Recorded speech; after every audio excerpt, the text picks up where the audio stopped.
Good day internet. So nagbabalak ka bang magbakasyon dito sa Israel? So itong video na to ay para sa iyo. Ito ay tinatawag kong 8 tips for supermarket shopping in Israel. Let's go!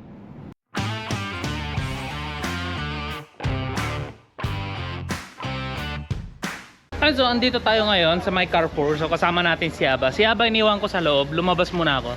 So ito na yung tip number 1. Tip number 1, always bring 5 shekel. So bakit nga ba kailangan mo ng 5 shekel? Dahil para makakuha ka ng basket cart. So ilalagay mo dito yung 5 shekel and close and tanggal yung lock. So ganun lang talaga dito. So dito, ito yung paraan nila para hindi na lang basta-basta ikalat ng mga tao yung mga cart nila. So ang pinakaswerte yung pinakalas na kukuha ng cart, di mo na kailangan ng 5 shekel. Yeah. So let's go.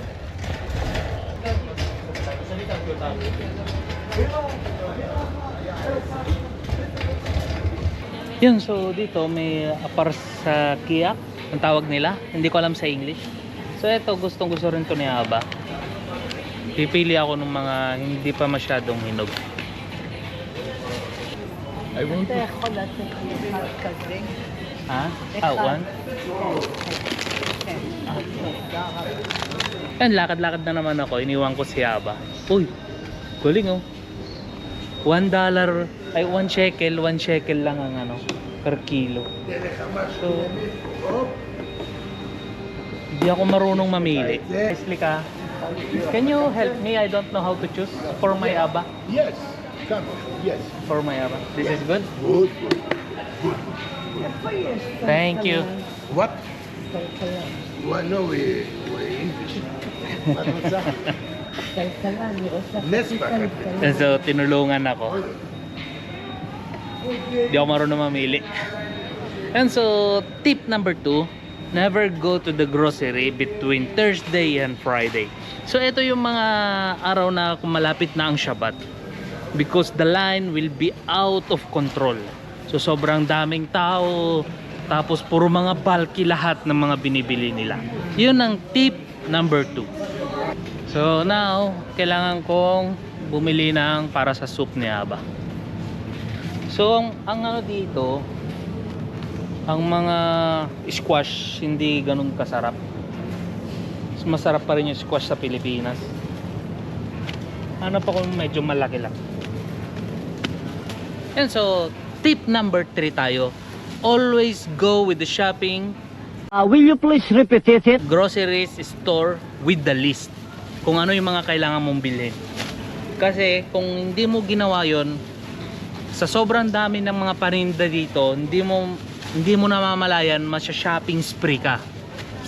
Tapos magugulat ka na lang, ang dami mong babayaran. So si Aba, babalikan ko ulit, sisilipin ko. Ganun lang ako mag-grocery. Iiwan ko si Aba sa mga prutasan. Tapos sisilip-silipin ko lang siya. Okay. So okay pa siya doon. Sama niya pa yung friend niya. So ang pagpili ng kamatis, wag yung sobrang hinog na hinog. Kasi ang kukunin mo dito ay pang 1 week. Minsan kumukuha na ako ng pang 2 weeks. Para hindi ako bili ng bili. So now tip number 4 tayo. So tip number 4, never go to the grocery when you're hungry. yeah. So never go to the grocery when you're hungry. Dahil nga dito ay magugutom ka sa dami ng makikita mo. At syempre, pag gutom ka, mahihilo ka. Yan. So, tingnan nyo. Si Aba na mismo nagsabi sa inyo ng tip number 4. So next na kukunin ko ay ito na, ang carrots. So ang carrots dito, yan, isang bag na siya. So lalagay ko dito. And kukuha ko ng cabbage. Ito yung cabbage. Di ba?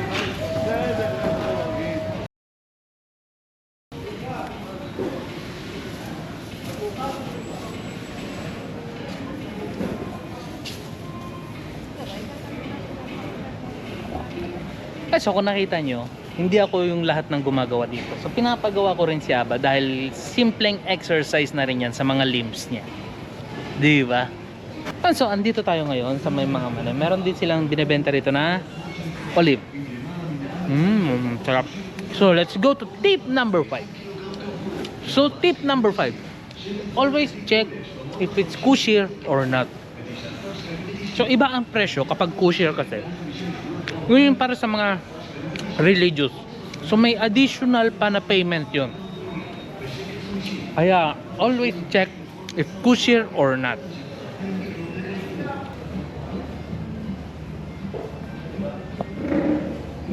So dito sa Israel, marami rin silang binibentang mga iba't ibang uri ng mga mani at syempre mga dates. So dito sa Middle East, dates ang karaniwan nilang product. Tip number 6, avoid doing big shopping in the Makolet or a small store.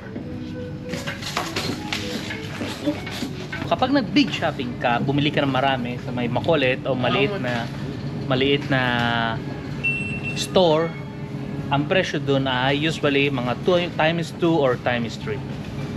So always avoid doing that. Aba, Yes. what you want more? Cheese. Cheese? What kind of cheese? A lot of kind. Oh, looks delicious. Yes. Sounds delicious. Let's go. Yes. Tip number 7, I never afraid to ask. So, dito sa Israel, okay lang na magtanong sa kanila kahit di ka nila maintindihan or hindi mo sila maintindihan, magkakaintindihan pa rin kayo.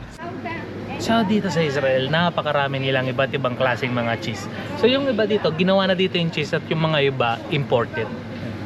So yun siya ba, busy siya, gaharap ng mga cheese na gusto niya. Syempre, pagkatapos niya, ako naman ang order dito sa may salami. So gusto ko salami. Can I have this? The white one? Yeah. 300 grams. 300 grams. Okay, so ang problema dito, di sila marunong sa English, di rin ako marunong sa Hebrew. Pero senyas lang yan para magkaintindihan. So next is nandito na ako, bibili na ako ng isda.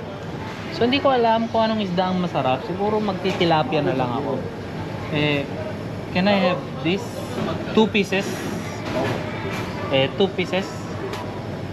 This is big or more big then?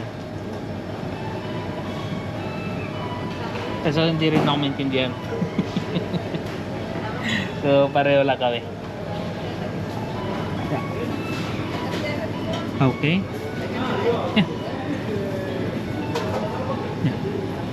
Cut only one in the middle.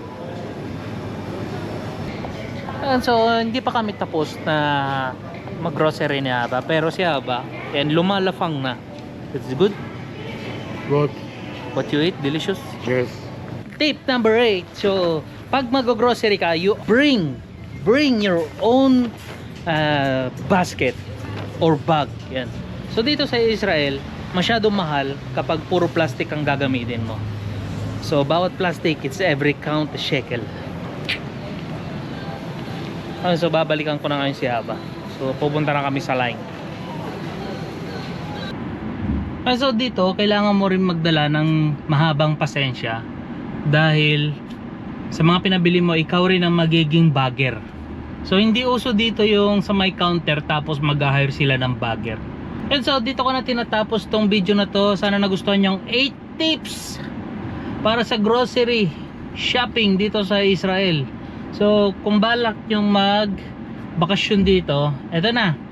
Itong tips na to ay makakatulong sa inyo. So yun, see you again next vlog.